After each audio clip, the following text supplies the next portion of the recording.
Hey YouTube, how's it going? So I want to show you exactly where I messed up. Now I wonder if any of you guys can see it. Well, I'm just going to show you. Okay, so right here, as soon as I started rolling these joists, I realized I for sure messed this up. So basically it calls for two 2x12 LVLs, but because the bearing is actually on the outside here and not right here, I just cut these down 11 7/8, and I'll probably run the LVL right butting into this one and run it right through to the outside wall. And I'll put a built-up point load behind here. But hey, mistakes happen. They do happen. It's just one of those things, right? I know they sent me, I was wondering yesterday because they sent me this extra 7 1/4 LVL. And anytime they send extra LVLs, you gotta wonder if you missed something somewhere. But they definitely call for two 2x12 LVLs in that section, so it might just be a case of having to find one or trade this off. Maybe it got mixed up. Anyway, just thought I'd share with you. Nobody's perfect. Mistakes happen. And it's not the end of the world. It's a quick 10-minute fix. It is what it is. This floor is so nice. These joists here are 38 feet. I love when they send me full span joists. So nice and easy. Nice inline framing, just keep them in line. Always, when you're laying out the floor, guys, always remember, if you start pulling from, let's see, this is my right side. If you guys start pulling from the right side, whether it's for walls, floor, or anything, do the same as you go up with the walls and even inside walls. Keep everything in line, and all the trades that come in after will thank you for it.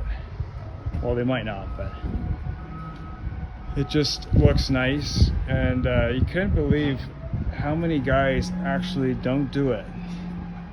And I'm not actually sure if it's code or not, but I think it should be, because there's things that are code that don't matter quite as much. But just take care of the details, guys. Same thing, like anytime you have a top plate, make sure it breaks evenly onto a stud.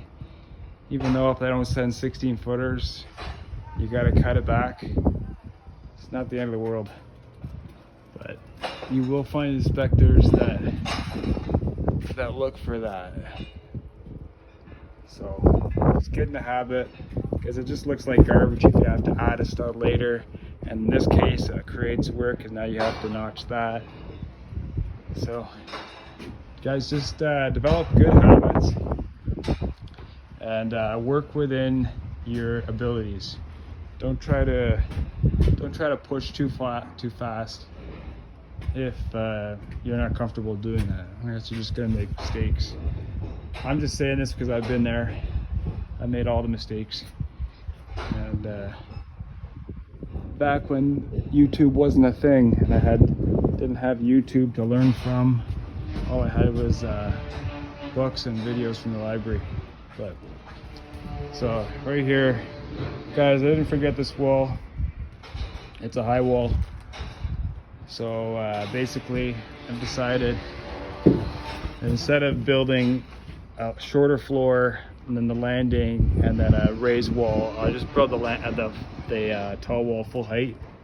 But because I have such a nice angle right here, I'm just gonna build it exactly on the angle, and I can nail all the doubles or triples in this case, all the studs together up there, and just float them down, nail them nice. And basically you can just call a guy over, and me and 1 or 2 guys can lift this whole wall ourselves.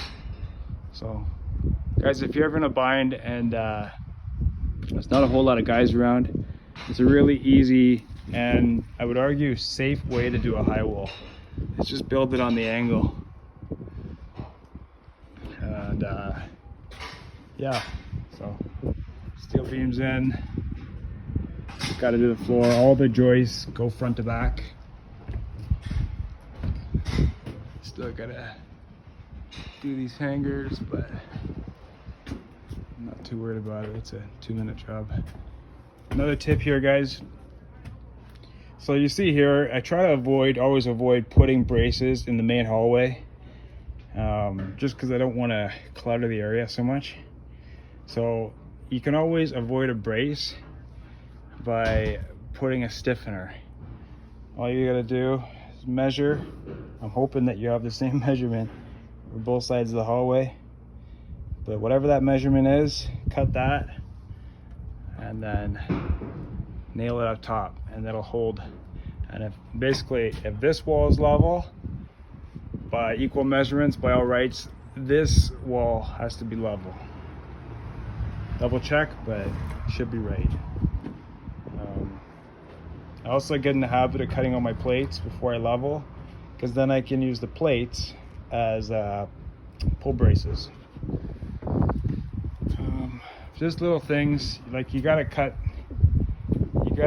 them anyway. So I think this coming weekend I might get a little bit of rain. So before I take the weekend, I'll just take my drill and drill all the point loads, even the windows, right? That way, when I come back on Monday, I don't come back to a flooded floor. Once again, I have to do that anyway, so why would I want to work in a swamp if I don't have to? Anyways, guys, hope you had a really productive day. Stay safe out there. Drink lots. Take care, and bye for now.